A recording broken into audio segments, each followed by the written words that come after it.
Movie के शुरुआत में कुछ कारीगर काम करते हुए दिखाए जाते हैं। तभी मशीन अचानक चलने लगती है। वह सभी मजदूर एक एक करके मर जाते हैं। तभी एक आदमी को दिखाया जाता है जो अपने साथ बारूद लाता है ताकि गांव में कुआं खोद सके। तभी अचानक बस आती है और वह बस में बैठ जाता है और बस चलने लगती है, जो बस कुलदीवे के लिए जाती होती है। तभी ड्राइवर बस रोकता है। वह एक छोटी बच्ची एक खिलौने की ओर बढ़ती है, परंतु वहाँ एक बड़ा खड्डा होता है। तभी वे दूसरे रास्ते से जाने की बात करते हैं और बुजुर्ग बोलता है कि उधर से जाना ठीक नहीं, क्योंकि वह रास्ता कुलबाटा से जाता है और बस चलने लगती है। तभी पंडित नींबू व मिर्ची बस में बांधता है।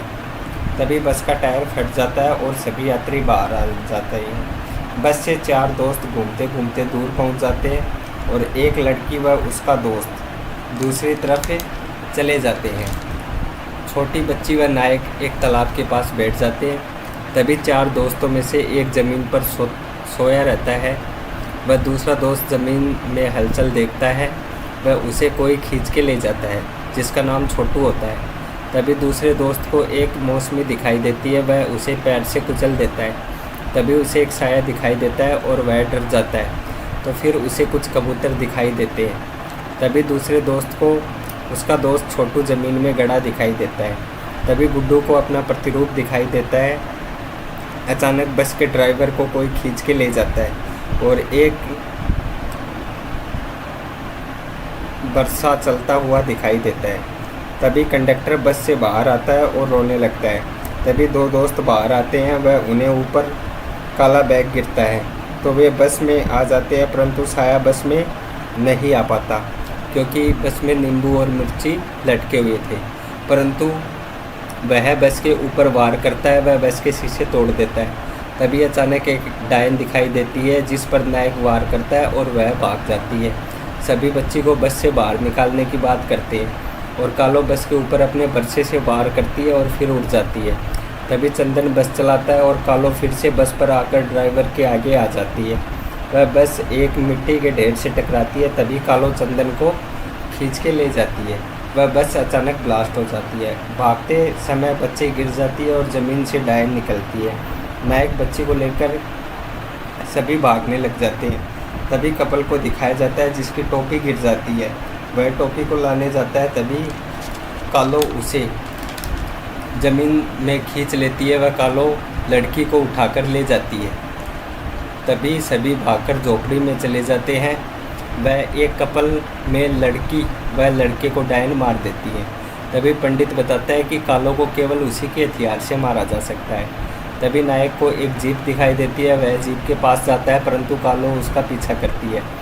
वह नायक जीप को ब्रेक लगाता है। वह कालो शीशे के सामने टकरा जाती है। तभी बचे हुए दोस्त लड़की को दूर छोड़ देते हैं। वह कालो उसके पास आ जाती है। वह नायक को एक लकड़ी दिखाई देती है। जैसे ही कालो लड़की को मारने पहुंचती है, नायक लकड़ी कालो के पेट में डाल देता है। वह कालो एक चट्टान पर लकड़ी बाहर निकालती है। तभी नायक दोनों दोस्तों को मारने लगता है। वह पुजारी व नायक आपस में बातें करते हैं। तभी झोपड़ी को कालो उड़ा देती है। वह दोनों दोस्त भागने लगते हैं। तभी एक दोस्त के हाथ में चाकू चुभ जाती है। वह उसका दोस्त चंदन भाग जाता है। तभी गुड्डू को उसका प्रतिरूप दिखाई देता है। तभी नायक आ जाता है। वह समेट जैसे ही चाकू निकालता है, तभी कालो गुड्डू को मार देती है। तभी उसका दोस्त डर जाता है। वह कालो उसे भी मार देती है। पुजारी को मंदिर दिखाई देता है और वह मंदिर से एक झंडा ले आता है। पंडित जी को कालो मारने लगती है तो पंडित जी एक तेल के टैंक के पास चले जाते हैं। जैसे ही कालो बरसे से उसे मारती है, तेल बाहर बिखर जाता है। वह पंडित जी लाइटर जला देते हैं जिससे क्या है ब्लास्ट हो जाता है। वह पंडित जी व कालो साथ में मर जाते हैं, परंतु कालो मरती नहीं है, वह फिर से जीवित हो जाती है। तभी नायक व छोटी लड़की भागते हैं। वह लड़की की ढोल गिर जाती है। जैसे ही वह ढोल लाने जाता है, कालो आ जाती है। वह कालो व नायक के बीच लड़ाई होती है जिसमें नायक बेहोश हो जाता है। वह लड़की नायक को बुलाती है। तभी नायक उठता है। वह एक सरिया लेकर कालो के पेट में डाल देता है। कालो सरिया निकाल के जैसे ही नायक को मारती है, तभी नायक सलाई आगे करता है तो कालो अपना परसा लड़की की ओर मोड़ती है। तभी नायक सलाई कालो की आँख में डालता है। वह बारूद लगाकर आग लगा देता है। वह ब्लास्ट होता है जिसमें कालो मर जाती है।